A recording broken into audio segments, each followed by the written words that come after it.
নমস্কার বন্ধুরা, বাঙালি রান্নায় সকলকে স্বাগত জানাই। আজ আবারও চলে এসেছি নতুন একটি ভিডিও নিয়ে। পুরো ভিডিওটা আপনারা দেখতে থাকুন, আশা করি আপনাদের ভালো লাগবে।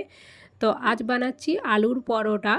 তো আলুর পরোটা বানানোর জন্য তো আলু তো লাগবেই, তাই এখানে আমি আলু নিয়ে নিয়েছি আর কয়েকটা গাজরও নিয়েছি। তো গাজর না দিলেও হবে, তো বাড়িতে গাজর ছিল তাই ভাবলাম কয়েকটা আলুর সাথে গাজরও দিয়ে দিই। তো আলু আর গাজরটা আমি একবার ধুয়ে নিয়েছি। এরপর কুকারের মধ্যে আমি জল নিয়েছি, অল্প জলের মধ্যে দিয়ে দিচ্ছি আলু আর গাজর। তো আলু আর গাজরটা একটু সেদ্ধ করে নিতে হবে। তো চলুন আমি এটা একটু সেদ্ধ করে নিই। তো এইটা এইদিকে হতে থাক, ততক্ষণে আমি পরোটার জন্য আটাটা মেখে নেব। তো এই ছোটো বাটির মাপ করে এখানে আমি 4 বাটি আটা নিলাম, অল্প একটু লবণ, এরপর অল্প অল্প জল দিয়ে আটাটা ভালো করে মেখে নিতে হবে। তবে খুব বেশি নরম করে মাখবো না, পরোটার জন্য খুব নরম করা চলবে না, একটু শক্ত রাখবো। তো দেখলেই বুঝতে পারবেন এই রকম। তো আটা মাখা হয়ে গেছে, একটা কাপড় ঢেকে রেখে দিলাম 10 মিনিটের মতো। আর এইদিকে আমার সিটিও পড়ে গেছে। তো 3টে সিটি দিয়ে গ্যাসটা অফ করে রেখেছিলাম 5 মিনিটের মতো। 5 মিনিট পর আমি কুকারের ঢাকা খুলে নিয়েছি। এরপর আলু আর গাজরটা বের করে নিয়েছি। তো আলুর এই ছালগুলো এইভাবে একটু ছাড়িয়ে নিতে হবে। সব আলুর ছালগুলো ভালো করে ছাড়িয়ে নিতে হবে। ছাড়িয়ে নেওয়ার পর আলু আর গাজর একটু ভালো করে মেখে নিতে হবে। তো আমি এই গ্লাসে করে মেখে নিচ্ছি। তো আমার মাখা হয়ে গেছে। এবার একটা ফ্রাই প্যান বসিয়ে দিয়েছি। ফ্রাই প্যানের মধ্যে আমি দিয়ে দিচ্ছি সরষের তেল। তো অল্প সরষের তেল দিলাম। এরপর আলু আর গাজর মাখাটা এই তেলের মধ্যে দিয়ে দিতে হবে।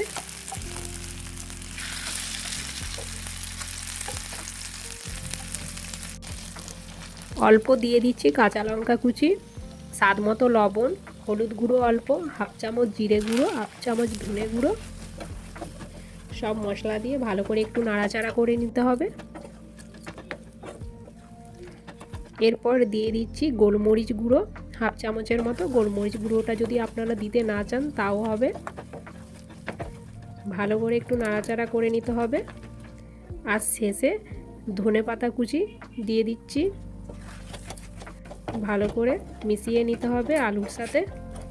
পরোটার জন্য আলুর পুর একেবারে রেডি হয়ে গেছে। তো চলুন এটা আমি নামিয়ে রেখে দিই।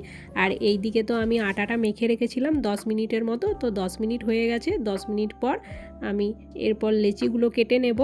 পরোটার জন্য লেচি কাটলে কিন্তু সামান্য একটু বড় করে কাটতে হবে। আমরা রুটি করলে যেমন লেচি কাটি তার থেকে সামান্য একটু বড় করে কাটলেই হবে। তো আমি চলুন সব কটা লেচি কেটে নিই। তো আমার এখানে সব কটা লেচি কাটা হয়ে গেছে। এরপর হাতে করে একটু গোল করে নিতে হবে।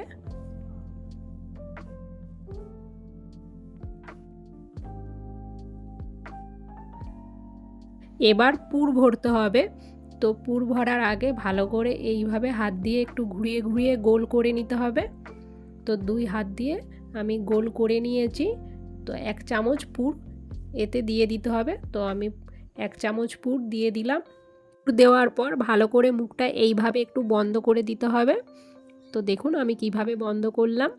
তো পুর দিয়ে দিয়েছি, মুখও বন্ধ করে দিয়েছি। এবার 2 হাত দিয়ে একটু ঘুরিয়ে গোল করে নিতে হবে। তো একবার দেখলেই বুঝতে পারবেন, খুবই সহজ। তো আমি আরেকটা করে দেখাচ্ছি কিভাবে আমি পুর ভরছি। এবার এর মধ্যে 1 চামচ পুর দিয়ে দিলাম। পুর দেওয়ার পর এখানে মুখটা বন্ধ করে দিচ্ছি। ব্যাস, মুখ বন্ধ করা হয়ে গেছে। এবার হাতে করে একবার গোল করে দিলাম। আপনারা চাইলে এইভাবে একবার বাড়িতে আলুর পরোটা বানিয়ে দেখবেন, খুব সহজেই হয়ে যাবে আর খেতেও দারুণ লাগে। ভীষণ টেস্টি হয় এই আলুর পরোটা।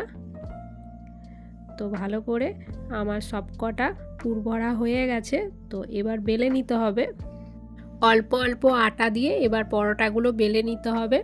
তো পরোটা বেলার সময় কিন্তু খুব বেশি চাপ দিয়ে বেলা চলবে না, হালকা হাতে বেলতে হবে। তো চলুন আপনারা দেখতে থাকুন সব কটা পরোটা আমি কিভাবে বেলে নিই।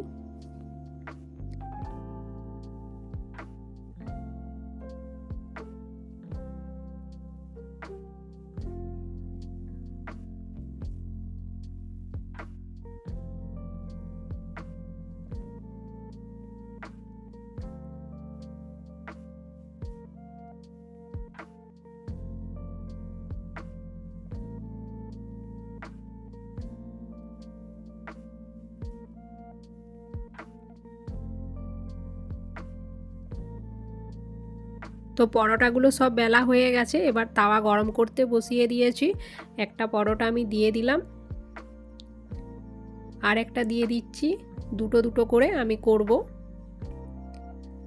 তো পরোটা কিন্তু দুই সাইড খুব ভালো করে একটু সেঁকে নিতে হবে তাওয়াতে। প্রথমে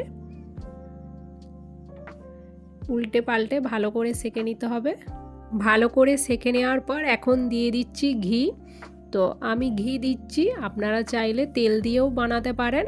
আমার ঘি দিয়ে আলুর পরোটা খেতে ভালো লাগে, তাই আমি ঘি দিলাম। আপনারা যদি তেল দিয়ে বানাতে চান তাও হবে। তো ঘি দিয়ে ভালো করে পরোটার গায়ে মাখিয়ে নিতে হবে।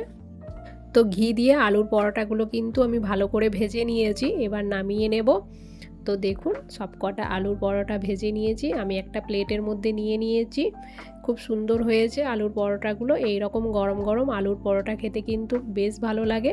আর সাথে আমার একটা আলুর তরকারিও আছে। এই তরকারিটা একটু টক টক বানিয়েছি, টমেটো, ধনেপাতা, কাঁচা লঙ্কা কুচি দিয়ে। এই রকম আলুর তরকারি দিয়ে আমার আলুর পরোটা খেতে বেশ ভালো লাগে। তো আপনারা এইভাবে একবার বাড়িতে আলুর পরোটা বানিয়ে দেখবেন, খেতে ভীষণ ভালো লাগবে। আর বন্ধুরা, আমার চ্যানেলটি যদি সাবস্ক্রাইব করা না থাকে তাহলে একবার সাবস্ক্রাইব করে দেবেন প্লিজ। ভালো লাগলে একটা লাইক করে দেবেন। আবারও দেখা হবে পরবর্তী কোনো এক নতুন ভিডিওতে। ভালো থাকবেন।